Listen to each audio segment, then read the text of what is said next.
자, 여러분 안녕하세요. 오늘의 주제는 2천만 원 이내 설계 내역서를 만들어서 정보통신 수익계약하는 방법에 대해서 꿀팁을 가르쳐 드리려고 합니다. 자, 오늘은 오랜만에 게스트를 초대했는데요. 게스트 소개 한번 해주시겠습니까? 네, 안녕하십니까. 저는 세종에서 온 주식회사 대세정보통신의 이재희 대표라고 합니다. 반갑습니다. 자, 이렇게 간단하게 소개를 시켜드렸고요. 자, 오늘의 주제인 설계 내역서가 필요한 이유로 우리가 콘텐츠를 만들 건데 뭐 사연이 좀 있었다고 하는데 어떤 사연으로 어떻게 준비하게 되셨는지 한번 얘기를 부탁드리겠습니다. 네, 저도 이 공사를 오랫동안 했었는데 처음에 이제 민수공사 하다가 이제 관공서 공사를 처음에 시작할 때 너무 기뻤어요. 너무 좋았는데 네. 이 꿈 같은 이제 일을 하러 가서 이제 담당자를 만나서 제일 처음에 들었던 얘기가 설계 내역서 만들어 오세요 라는 말 한마디에 네. 사실 모른다고 할 수도 없고 그렇죠. 네, 그 상황에서 이제 일단 알겠습니다 대답하고 왔는데 이게 뭔지도 모르겠더라고요. 그렇죠. 그래서 여기저기 이제 같이 하시는 분들한테 이제 물어봐도 안 가르쳐 주고 네. 자료 좀 주세요 해도 안 주고 네. 어디서 사실 배우기도 어려운 데다가 또 인터넷에 아무리 찾아봐도 그 자료가 나오지 않더라고요. 맞습니다. 네. 사실 저 같은 경우는 다시 공무원한테 가서 제가 뭔지 잘 모른다고 네네. 실토를 하고 샘플을 받아서 열심히 연구해가지고 밤새며 만들었던 기억이 있습니다. 그럼 거의 뭐 맨땅에 헤딩하면서 처음에 배우신 거네요. 맞습니다. 지금도 뭐 전문가는 아니고 자, 이런 이유로 여러분들도 나중에 설계를 하시려면 도와주는 사람이 없을 거예요. 그래서 전문가를 초대해드렸고, 자, 그러면 설계 내역서는 그러면 뭐라고 얘기할 수 있을까요? 설계 내역서는 우리가 이제 일반적으로 견적서를 많이 쓰실 건데 네. 그 견적서에 대한 조금 더 복잡한 개념으로 보시면 되고요. 이 우리가 공사를 할 때 진행되는 모든 비용을 이제 객관적으로 정해져 있는 규칙에 맞춰서 비용을 산출하는 방식이고요. 관공서 같은 경우는 일을 할 때 예산을 편성해서 하기 때문에 네. 그 예산을 만들어가는 그 표라고 보시면 됩니다. 자, 그러면은 제가 알기로는 이 설계 내역서는 원래는 공무원들이 만들어야 된다고 하는데 굳이 왜 이 정보통신업을 하시는 분들께서 이 설계 내역서를 만들어야 되는지 그 부분도 좀 궁금할 것 같습니다. 보통 설계 내역서는 우리가 이제 큰 공사를 하게 되면 우리 설계 감리를 하잖아요. 그렇죠. 네. 그럼 이제 그 설계 업체에서 모든 걸 진행을 하지만 우리처럼 이렇게 작은 수의계약하는 공사들은 관에서 직접 발주를 하고 그 통신 전문 담당 이제 공무원들은 잘 이렇게 직접 하시는 분들도 많은데 네. 다른 부서에서 사실 우리 통신 일을 많이 해요. 그렇죠. 이제 그런 네. 부서에서는 이게 이쪽에 대해서 잘 모르기 때문에 보통 그 담당 공무원들께서 저희 업체들한테 이 설계 내역서까지 같이 해달라고 많이 요청을 합니다. 자, 그런 이유가 있었네요. 자, 제가 좀 조사를 해보니까 그 우리나라에 정보통신 면허를 가지고 있는 회사가 1,800개 정도 됩니다. 자, 그리고 면허 없이 정보통신업을 하시는 분들이 대략 10만 개 업체 정도 된다고 합니다. 굉장히 많죠. 그래서 옛날에 영상에 한번 제가 소개시켜드렸는데 이 영상이 여러분들에게 과연 도움이 될지 안 될지는 아마 끝까지 보시면 알겠지만 만약에 면허가 없이 정보통신에 관련된 뭐 아답터를 교체하든지 아니면 뭐 선을 끈다든지 이런 일을 하게 될 경우에 공사업에 등록되지 않고 도급이나 시공, 유지 보수를 할 경우에 정보통신공사업법 74조 제2호에 따라 벌금 2천만 원, 징역 3년이 처해질 수 있다고 합니다. 자, 그래서 나중에는 면허를 직접 취득하는 게 가장 우선이고요. 면허가 없더라도 사실은 간단한 공사 같은 경우는 면허 없이도 할 수 있는 부분들이 있기 때문에 이 설계 내역서를 공부하신다면 여러분들도 충분히 정보통신업계 전문가가 될 수 있고 혹시라도 관급 일을 하게 된다면 좋은 찬스를 잡을 수 있게 되겠죠? 맞습니다. 맞습니까? 맞습니다. 네. 자, 잘 알겠습니다. 그러면 이제 바로 본론으로 들어가서 어떻게 서류를 작성하는지 그리고 이 서류의 폼은 저희가 아래 링크를 걸어 놓을 테니까 여러분들이 이 링크를 따라서 폼을 다운받으셔서 직접 따라서 해보신다면 충분히 설계 내역서 작성하시는데 어렵지 않다고 자신있게 말씀드릴 수 있습니다. 맞죠? 맞습니다. 네, 따라오시죠. 고고싱! 고고싱! 자, 준비된 엑셀을 하나 가져오셨다고 하는데 네. 표를 보면서 직접 한번 해보는 게 어떨까요? 네, 이게 저희가 그 모 지자체에서 그 2천만 원의 예산을 가지고 카메라 4대를 공용주차장에 설치해달라고 저희한테 요청을 했던 건이고요. 요걸 가지고 한번 샘플로 같이 이야기를 하도록 하겠습니다. 네. 일단 기본적으로 설계 내역서라고 하면 이게 각 기관이나 지자체마다 조금씩 차이는 있어요. 예. 차이는 있는데 가장 뭐 거의 기본적으로 원가 계산서, 산출 내역서, 그리고 1위 대가 집계표, 1위 대가표, 자재 단가 비교표, 수량 산출서 여기까지는 거의 공통이라고 보시면 되고요. 네. 여기에서 추가적으로 각 기관에 맞는 또 추가되는 내용들이 있으니까 이런 네. 부분들은 각 기관의 감독관들하고 같이 상의해서 진행하시면 되고요. 사실 정확하게는 4가지 부분만 요 유인 대가별 집계표부터 해서 수량 산출서까지만 정확하게 나온다고 하면 네. 그 어떤 거든지 다 만들 수가 있으니까 이 부분만 잘 참고하시면 될 것 같습니다. 그러면 우리가 만들어야 되는 건 일일 대가 집계표, 일일 대가표, 자재 단가 비교표, 수량 산출서만 만들면 앞쪽은 자동으로 계산이 된다는 말이죠. 네, 맞습니다. 최종적으로 가장 필요한 건 이 원가 계산서 산출 내역서인데 네. 이거를 만들기 위한 이 4가지 과정이라고 보시면 됩니다. 자, 그럼 수량 산출서부터 바로 한번 해볼까요? 네, 그렇죠. 자, 그럼 수량 산출서는 뭐라고 생각하면 되나요, 우리가? 이 수량 산출서는 우리가 이 공사를 하기 위한 필요한 네. 자재와 공사에 대한 그 수량을 나타내는 겁니다. 말 그대로. 아, 이제 기본적으로 들어가야 되는 장비, 자재들 네. 그리고 아래쪽에는 그 설치해야 되는 이 설치에 대한 부분 네. 그리고 우리가 그 공사에 필요한 배관 배선 자재 이런 식으로 보통 구분을 하고요. 네. 그 기자재 같은 경우 이제 그 카메라 우리가 카메라 4대라고 했잖아요. 네. 카메라 4대와 그 카메라 4대를 붙이기 위한 여러 가지 그 장비들을 이렇게 다 표현해 놓은 거고요. 네. 요 밑에는 똑같이 위에 이 장비들을 설치하는 거에 있어서 그 설치라고 다 표현을 해가지고 설치에 대한 수량을 말한 겁니다. 아, 네, 카메라가 4대니까 카메라 설치도 4대가 되겠죠. 네, 그리고 네, 네. 배관 배선은 이제 대부분 비리에 의해서 정해지게 되어 있습니다. 자, 그럼 배관 배선 같은 경우는 미리 현장에 한번 갔다 와보야 되겠네요. 일단 기본적으로 설계를 하려면 현장을 보고 하셔야 됩니다. 네, 네. 자, 그러면 이제 바로 자재 단가 비교표로 한번 넘어가 볼까요? 네, 그렇죠. 네. 자, 이제 자재 단가 비교표입니다. 아까 여기서 이제 그 수량을 산출을 했으면 네. 이 수량에 대한 자재 단가가 나와야 되잖아요. 그렇죠. 네.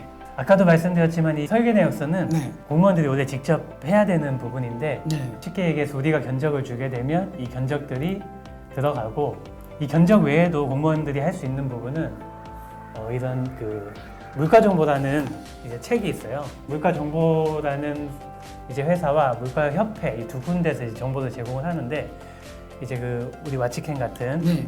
뭐 그런 회사들이 우리 제품에 대한 가격을 물가정보제에도 올려놓으면 그 정보들이 이제 반영이 돼 있는 이 책입니다. 그래서 이 책을 참고해서 견적을 넣는 경우도 있고 네. 또 이제 우리 같은 회사들한테 비교 견적을 받아서 이제 적용하는 경우도 있습니다. 이제 저희 같은 경우는 이제 비교 견적으로 한 케이스고요. 두 개 중에 하나로 하면 된다는 얘기죠? 물가 정보 가격이 들어있거나 아니면은 비교 견적을 2개 이상 받아서 진행하거나. 네.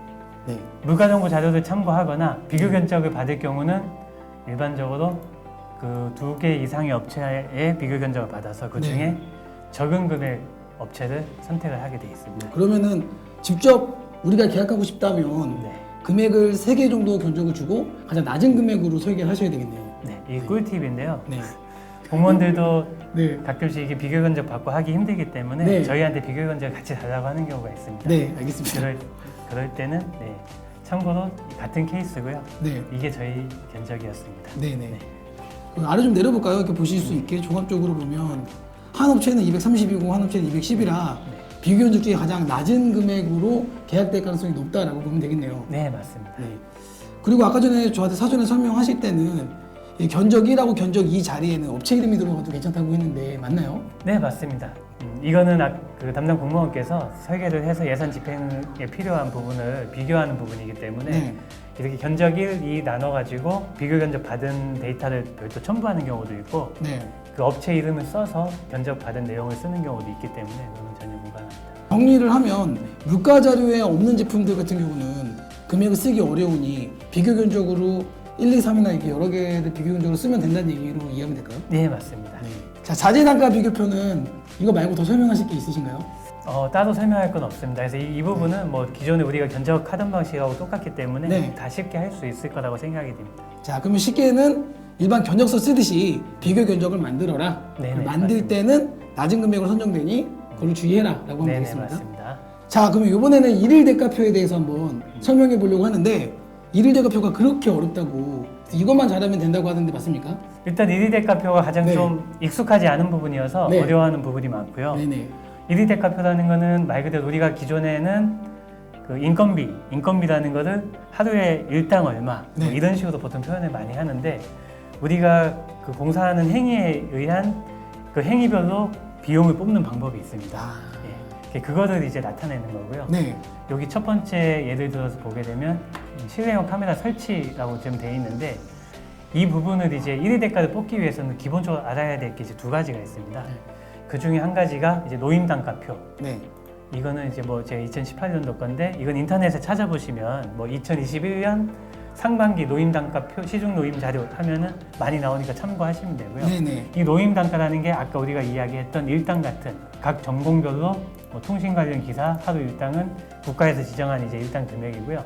24만 뭐 6천 원 그리고 뭐 산업기사 22만 원 이런 식으로 정해져 있는 금액이 있습니다. 1위 대가에서는 이 정해져 있는 사람의 금액이 카메라 하나 설치하는데 하루 네. 종일 다 걸리지 않잖아요. 그렇죠. 그리고 이 각 하나의 행위에 대한 금액도 산출을 해야 되는데요. 이게 품셈이라는 이 책에 이제 이런 책자가 있습니다. 자, 품셈 네. 이렇게 생겼습니다. 그래서 이런 네. 책자가 있고 이 책자는 서점에 가시면 구매가 가능하고 뭐 저희 면허를 가진 업체들은 다 알겠지만 정보통신공사 협회에서 제공을 하는 책들도 많이 있습니다. 네. 그래서 이제 이 부분을 이제 찾아서 1위 대가표를 산정할 수 있고요. 실외용 카메라 설치다라고 하면 여기에 좀 제가 이제 적어놨는데 여기 보면 통품 9-2-1-1이라고 표현이 되어 있는데 이거는 제가 이제 찾아서 요 아까 보여드렸던 그 책자에서 찾은 내용이고요. 아까 그 책자에 통신 품셈 9-2-1-1에 들어가 보면 이 똑같은 내용이 나와 있습니다. 그러면 실내 네트워크 실외용 카메라 설치에 대해서는 통신 설비공 1명과 특별인부 1명이 이제 이 수량이 0.24라는 거는 0.24일수로 품이 들어간다는 뜻이고요. 그리고 쉽게 얘기하면은 한 명이 4개 정도 설치할 수 있다 하루에 이렇게 보면 되나요? 맞습니다. 네. 약 한 0.98이니까 네. 한 명이 4개 정도. 네. 4개를 설치하게 되면 이 2명이 하루 정도 일을 한다라고 보시면 예, 예. 됩니다. 알겠습니다. 그러면 결국에는 이게 아까 앞에 보셨던 노임 단가표에 통신 설비공이 21만 9천 원 정도 잡혀 있었고요. 네. 이게 0.24일이기 때문에 이거 한 대 설치하는 데 들어가는 설비공의 품은 5만 2천 원 정도가 된다. 네. 그리고 특별인부는 3만 4천 원 정도가 된다 해서 즉 카메라 한 대 설치하는데 들어가는 설치 비용은 약 8만 5천 원 정도가 소요된다라고 보시면 될 네. 것 같습니다. 이해했습니다. 네. 네. 이런 식으로 이제 나와 있고요. 처음에는 이 책을 찾는데 시간이 좀 많이 걸리실 거예요. 네. 근데 이게 어쨌든 자기의 이제 재산이기 때문에 책을 많이 보고 많이 설계를 하면서 여러 가지를 이렇게 찾아보다 보면 그 다음부터는 이제 그게 설계가 굉장히 점점 쉬워질 거라고 생각을 합니다. 네. 지금 여기 올려 있는 1일 대가표는 CCTV 설치에 대해서 기본적인 것들을 넣는 거니까 네네 맞습니다. 동일한 일을 하시는 분들은 이 폼을 그냥 그대로 써도 되는 거잖아요. 네네 맞습니다. 수량만 바꾸면 되는. 건설업을 하는 모든 업종을 다 똑같이 할 수 있습니다. 아, 그렇군요. 네네. 네. 그래서 두 번째는 지금 영상 감시 장치 설치에 대해서 지금 나와 있는 거죠. 네네 이것도 똑같고요. 이거 같은 경우는 통신 품셈 9-2-1-1의 도표에 보면 나와 있고요. 여기에 보면 이것도 요 품셈 책에 다 나와 있는 부분인데 저장 장치에 대한 부분이 하나가 나와 있어요. 하나가 나와 있고 똑같은 금액이지만 9채널 이상이 들어가게 되면은 채널이 많으면 우리가 일이 더 많잖아요. 작업하는 그렇죠. 일이 더 많잖아요. 9채널 이상은 150% 가산된다라고 표기가 되어 있습니다. 네. 이런 부분을 잘 참고하셔야지 나중에 인건비를 더 잘 받을 수 있습니다. 아, 여기에는 반영이 되어 있는 건가요? 반영이 되어 있는 150%가? 겁니다. 네네. 그래서 아까 0.24명에서 0.11을 더해서 0.36이 나온 거군요. 네네네 맞습니다. 네. 그래서 나머지 다 똑같은 이제 같은 개념으로 요 품셈 책을 잘 찾아보시면은 똑같이 나와 있기 때문에 그 참고하셔서 1위 대가표를 작성을 하시면 될 것 같습니다. 저희가 영상 중간중간에 네. 이 부분을 좀 집어넣어서 네네.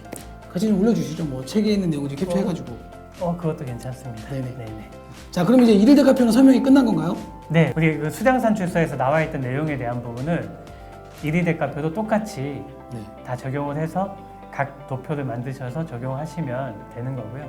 그럼 1일 대가표는 한 개씩 다 풀어가지고 써야 되는 거군요. 네, 맞습니다. 각 행위별로 하나씩 다 풀어야지 됩니다. 그럼 제품이 많으면 많을수록 1일 대가표도 굉장히 늘어나겠네요. 네, 그래서 이게 거의 큰 공사를 하게 되면 1위 대가표로 그냥 그 작은 책 한 권 정도 양이 나오는 경우도 많이 있어요. 그래서 일반인들이 어렵다고 하는 게 사실은 1일 대가표가 제일 어려운 거군요.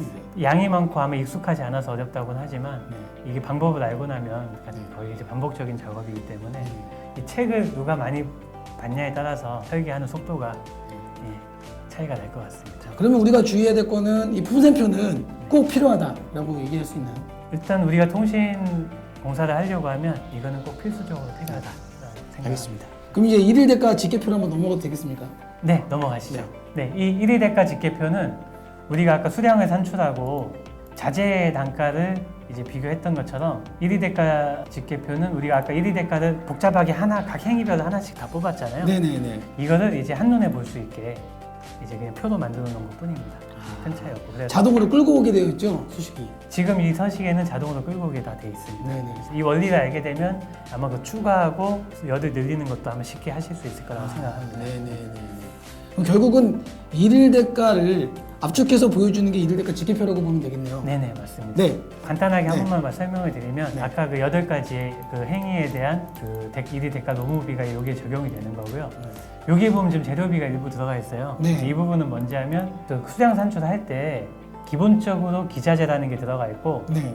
배관 배선이라는 걸 저희가 따로 넣습니다. 예, 맞습니다. 이 배관 배선 같은 경우는 일반적으로 자재도 구분을 해도 되긴 되지만 이렇게 따로 나눠가지고 1위 대가에서 이 재료비를 별도로 산정을 해서 적용하는 경우가 많이 있습니다. 네네네. 그래서 이 부분은 참고하시면 되고 1위 대가표 나중에 한번 참고하실 때 보시면은 그 표 안에 자재비를 따로 넣을 수 있게 돼 있기 때문에 네. 그 부분은 적용된 거라고 보시면 됩니다. 네, 그럼 이제 산출력서 넘어갈까요? 네, 네네. 넘어가시죠. 그러면 이 4가지가 끝나면은 설계는 다 끝났다고 보시면 됩니다. 네.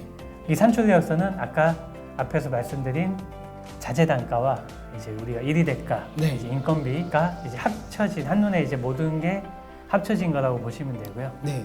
우리가 아까 그 재료비, 자재비 비교 견적해가지고 나왔던 네. 이 재료비가 이제 여기로 들어가서 산정이 돼 있는 거고요. 그 설치공사에는 여기 노무비가 네. 아까 우리가 그 1위 대가에서 산정했던 금액이 들어가 있는 겁니다. 자, 그럼 이 표를 정리하면 산출 내역서는 네. 자재 단가 비교표에 들어있는 가장 낮은 금액이 재료비로 들어오고 네네. 1일 대가 직계표에 들어있는 공사비의 합에 노무비 합이 들어와서 네. 하나의 표에서 다 볼 수 있다라고 정리하면 되겠습니까? 네네, 맞습니다. 네. 그 배관 배선 같은 경우는 아까 제가 앞에 1위 대가 직계표에서 말씀드린 것처럼 자재 재료와 이제 노무비가 같이 이렇게 적용이 되어 있습니다. 네네네. 자, 그럼 이제 원가 계산서로 넘어갈까요? 네. 그러면 이제 이게 이제 최종적으로 이거를 만들기 위해서 우리가 네. 앞에 모든 행위를 했던 건데요. 예. 이거를 이제 시행하는 이제 그 기관에서 그래서 이 공사를 하게 되면 비용이 예산이 얼마나 필요해라는 거를 이제 만들기 위해서 네. 이제 나오는 원가 계산서고요. 이 직접 노무비라는 거는 우리가 아까 그 1위 대가에서 나왔던 이제 인건비, 네. 인건비가 이제 직접 노무비로 들어가는 거고 직접 재료비라는 거는 산출했던 자재 단가가 네. 이제 직접 재료비로 들어가는 겁니다. 이제 기타 경비 같은 경우는 보통은 노무비의 0.01% 정도 네. 반영해서 하는 거고 이거 같은 경우는 우리가 조정을 할 수 있습니다. 네. 좀 올릴 수도 있고 낮출 수도 있습니다. 그리고 이제 일반 관리비 같은 경우도 보통 한 5%대에서 뭐 한 8%까지 예. 좀 유동적으로 이제 많이 산정을 하는데요.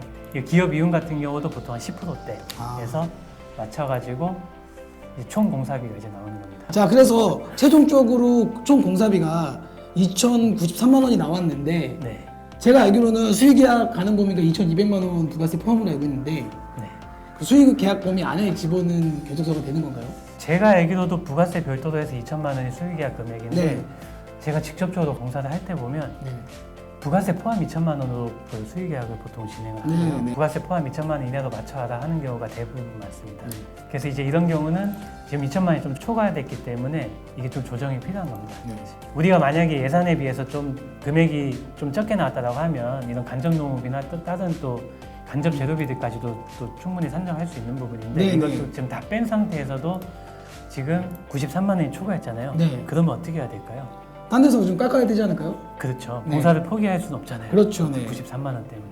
아까도 말씀드렸죠. 우리 뭐 공사비든 자재비든 이것도 어쨌든 우리의 이윤이기 때문에 네. 이 93만 원을 빼야 됩니다. 그러면 이제 93만 원이라는 금액을 이제 줄여야 되는데 저희가 이제 금액이 조금 차이 날 때는 이제 일반 관리비나 이윤을 조정해서 금액을 맞출 수가 있는데 아니 빵으로 해도 괜찮나요, 저기를? 상관없는데 그렇게 하게 되면 모양이 안 좋죠. 네. 이 이윤도 없이 일한다는 것 자체가 말이 안 되지 않습니까? 네. 그래서 사실상 그 뒤에 뭐 한 몇만 원대 이렇게 뭐 한 10만 원 내외에서 조정할 때는 보통 일반 관리비와 이윤으로 조정을 하고요. 이제 보통 이제 관리비와 이윤을 줄여서 뭐 경비 같은 조정해서 2천만 원을 맞춰야 되는데 지금 같은 경우는 초과가 되기 때문에 네. 이런 경우는 자재비를 조금씩 조정을 해가지고 맞춰야 되는 경우도 생길 수 있으니까 네. 그런 부분은 같이 참고하셔서 하시면 좋을 것 같고요. 보통 이윤이나 그 일반 관리비로 맞추는 금액은 이게 견적을 하다 보면은 뒤에 그 예산에 맞춰서 하려고 하면 금액을 딱 맞춰줘야 되거든요. 네. 보통 짜투리 남는 경우가 있어요. 이제 그런 부분들 맞출 때 사용을 하시면 유용하게. 아, 원단위 젖사 뭐 이렇게 뭐 천단위 젖사 네네. 근데 이게 그럴 때 사용이라. 네네, 원가 계산서에는 절삭이나 이런 개념이 없기 때문에 네. 견적서처럼 그냥 이거를 조정해서 금액을 딱 떨어지게 맞춰줘야지. 그 지금까지 한 내용을 좀 정리하면 원가 계산서에 직접 노무비는 네. 그 자동으로 끌고 오고요. 네. 직접 재료비도 자동으로 끌고 옵니다. 네네. 자, 그리고 여기에 지금 비어 있는 보험료 부분은 네. 아까 제가 사전에 미리 여쭤봤는데 발주처와 미리 상의를 해야 된다라고 들었는데 맞습니까? 네, 보통 이제 저희가 30일 이내 공사 같은 경우는 이것도 네. 마찬가지로 이제 없앴는데 네. 30일 이내는 보험료가 거의 들어가지 않습니다. 근데 네. 이것을 또 인정하는 경우도 있고 빼는 경우가 있기 때문에 네. 이 보험료 산정이나 이런 부분은 기존의 그 계약 부서하고 네. 산정에 대한 기준 이런 부분을 협의를 해서 진행하는 게 좋습니다. 자, 이 부분은 그래서 저희가 비워놨고요. 한 달 넘는 것들은 발주처 주무관하고 협의를 하시면 되겠습니다. 네. 자, 기타 경비도 아까 얘기했던 것처럼 0.01% 정도 잡혀 있고, 네. 그 다음에 일반 관리비는 대략 5% 정도 잡혀 있다. 네네. 이유는 10% 정도 인정해 준다. 네네. 그래서 모든 공사 원가가 더해주고 부가세까지 더하면 네. 2천만 원이 나오고 네네. 수의계약 범위는 2,200인데 인정이 되면 가능하지만 2천만 원 이하로 할 경우에는 네. 관리비와 이윤에서 좀 줄여서 2천만 원 이하로 맞추면 된다. 맞습니까? 네네, 맞습니다. 자, 오늘 이렇게 간단하게 설계 내역서가 뭔지 설명을 드렸고 2천만 원 일부 설계해서 수의계약하는 방법에 대해서 간단하게 설명을 드렸는데 좀 더 자세한 정보를 원한다면 특집편을 만들어서 저희가 또 따로 한번 해보도록 하겠습니다. 자, 오늘 소감이 좀 어떠셨나요? 저도 초보 입장에서 초보가 초보를 가르친 것 같은데요. 어쨌든 이게 제가 하면서 너무 많은 질문을 받고 공사하시면서 많이 어려워하시는 것 같아서 그래도 이 정도만 알면 할 수 있겠지라는 생각으로 제가 하게 됐고요. 혹시나 필요한 부분이 있으면 뭐 많은 정보들은 제가 마치캠을 통해서 네. 또 공개할 수 있도록 하겠습니다. 초보 탈출이라고 보면 되나요, 우리가? 그렇습니다. 네, 감사합니다. 자, 이거 영상을 보시고 혹시라도 이 동종업계에 계시면서 나도 이런 거는 재능 기부하고 싶다라고 하시는 분들은 댓글이나 메일로 보내주신다면 또 특집편을 만들어서 여러분들에게 정보를 공유할 수 있는 장을 만들도록 하겠습니다. 오늘 멀리서 와주셨는데 재능 기부 진짜 감사합니다. 고맙습니다. 자, 이상 시익남에서 설계 내역서에 대해서 안내해드렸고요. 인사하시고 끝내도록 하시죠. 네. 네. 자, 여러분들 정보가 도움이 되셨다면 구독과 좋아요. 부탁드립니다. 감사합니다.